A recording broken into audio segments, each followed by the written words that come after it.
फिर से स्वागत है मेरे चैनल पर। अभी हम हवा महल के बाहर आ गए हैं और मैं आपको लेकर चलता हूं यहाँ से जंतर मंतर की दूरी मात्र 250 मीटर है, तो यहाँ से हम पैदल भी जा सकते हैं।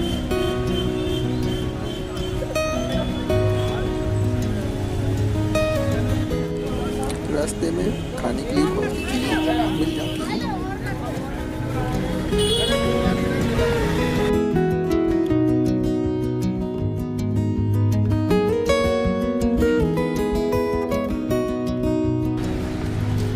तनीषा क्या खा रही है तनीषा?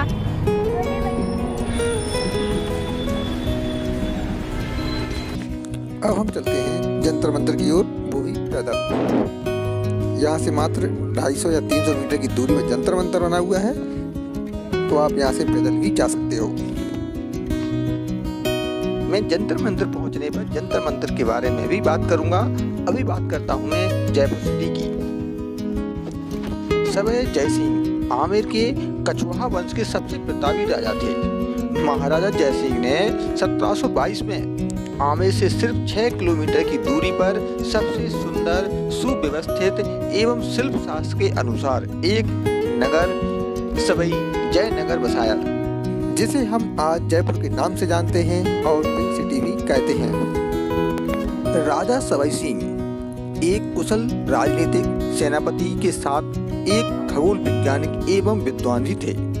उनका संस्कृत, अरबी, फारसी, तुर्की, मराठी आदि कई भाषाओं में गंभीर अधिकार भी था।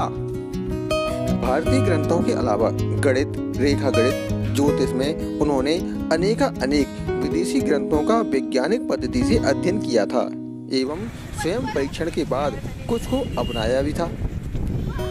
देश विदेश में बड़े-बड़े विद्वानों और खगोल शास्त्र के विषय में विशेषज्ञों को जयपुर में बुलाया और सम्मानित किया और सम्मान देकर उन्हें वहां बसा भी लिया। सवाई जय सिंह अपने पिता की आकस्मिक देहांत होने पर अल्प आयु में सिर्फ 11 वर्ष की उम्र में आमेर की राजगद्दी पर बैठे। सवाई जय सिंह के बचपन का नाम विजय सिंह था। यह सवाई की उपाधि औरंगजेब द्वारा उनको दी गई थी। इसका प्रतीकात्मक अर्थ यही है कि वह अपने समकालीन में सबसे सवाया थे, 1.25 गुना अधिक बुद्धिमान एवं वीर थे। महाराजा जय सिंह युद्ध और राजनीति में उलझे होने के बाद भी अनेक निर्माण कार्य कराए।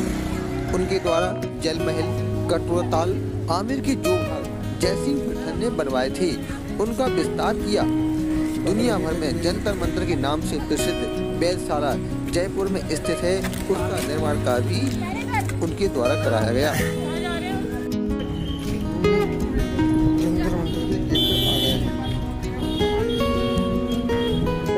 इस समय हम आ गए हैं जंतर मंतर के गेट पर।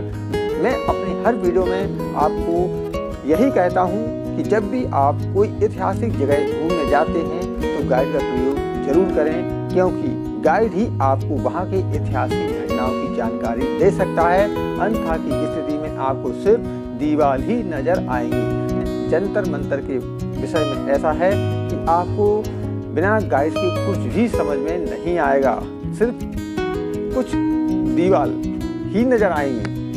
तो चलते हैं अंदर। मैं आपको गाइड की मदद से कुछ समझाने की कोशिश करता हूं और बताता हूं कि जंतर मंतर का निर्माण कार्य क्यों किया गया। इसमें धातु के स्थान पर चूना और मार्बल का प्रयोग क्यों किया गया, ये सब जानने के लिए मेरे वीडियो को पूरा जरूर देखें। तो चलते हैं जंतर मंतर के अंदर। कहा जाता है सवाई जय सिंह को पत्थर के गणना यंत्रों और खगोल शास्त्र में बहुत अधिक गहरी दिलचस्पी थी। महाराजा को खगोल शास्त्र में दीक्षित करने का श्रेय पंडित जगन्नाथ सम्राट को जाता है। अपने गुरु पंडित जगन्नाथ के आश्रय में यह अनुभव किया कि न्यूटन और फिलिस्टीन आदि के पीतलीय यंत्रों को मौसम, तापमान, घिसाई आदि के कारण गणना करने में अक्सर अंतर आ जाया करता है। इसलिए सबसे पहले 1724 ईस्वी में दिल्ली की वेधशालाओं में धातु के यंत्रों को छोड़कर चूने और पत्थर के यंत्रों को बनवाया था। फिर इसके बाद 1732 ईस्वी में जयपुर की वेधशालाओं का निर्माण कार्य कराया। उन्होंने अपने जीवन काल में कुल 5 वेधशालाओं का निर्माण कार्य किया। जयपुर की वेधशाला को सबसे लास्ट में बनवाया गया। इन्हीं यंत्रों की गणना के आधार पर जयपुर की स्थानीय पंचांग का प्रकाशन होता है। उनके द्वारा दिल्ली, वाराणसी, उज्जैन, मथुरा और जो आज भी क्रियाशील है वह जयपुर में स्थित है। इसे नाड़ी बुलाई यंत्र कहते हैं। इससे 24 घंटे की जानकारी प्राप्त होती थी, अभी भी होती है।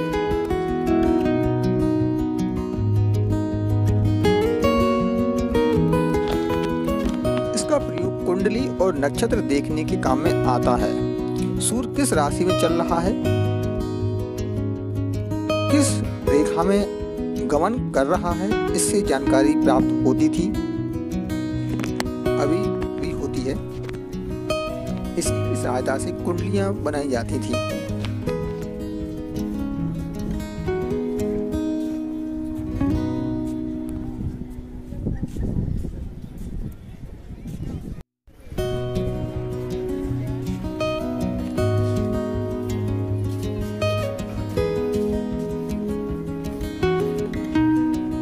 यह उसका दूसरा भाग है।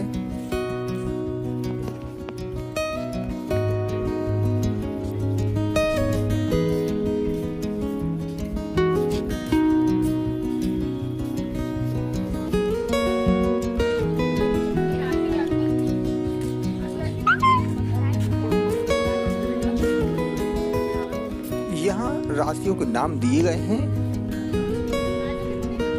इनसे मालूम होता था कि सूर्य किस राशि पर कितना प्रभाव डाल रहा है।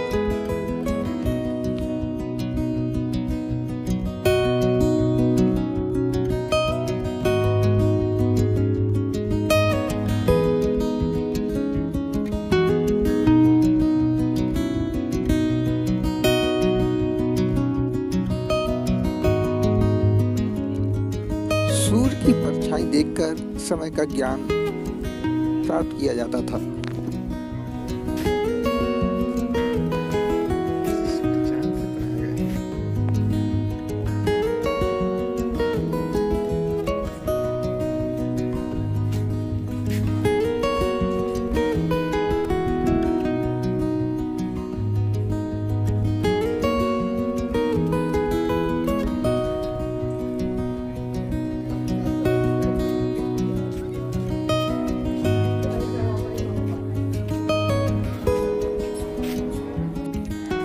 इस वेधशाला का निर्माण राजा सवई सिंह द्वारा किया गया है।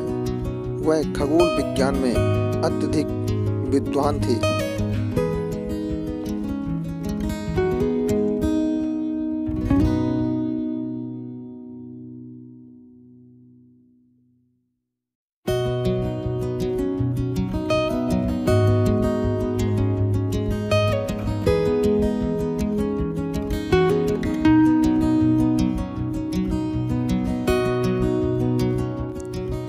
इसे राम यंत्र के नाम से जाना जाता है। इस यंत्र का प्रयोग पृथ्वी किस डिग्री में है किया जाता था। जब भी आप जंतर मंतर घूमने जाते हैं तो आप गाइड का उपयोग जरूर करें, अन्यथा की स्थिति में आपको यहाँ कुछ भी समझ में नहीं आएगा।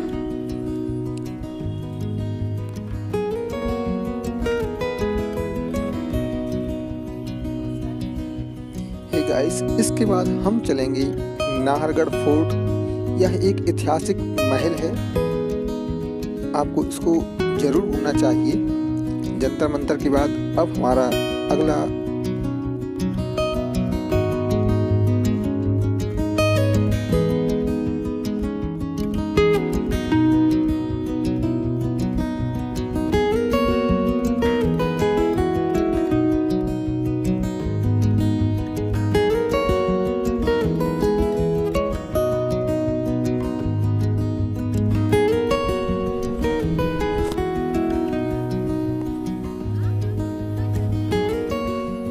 यहाँ पर प्रत्येक यंत्र का अपना कुछ अलग ही महत्व है।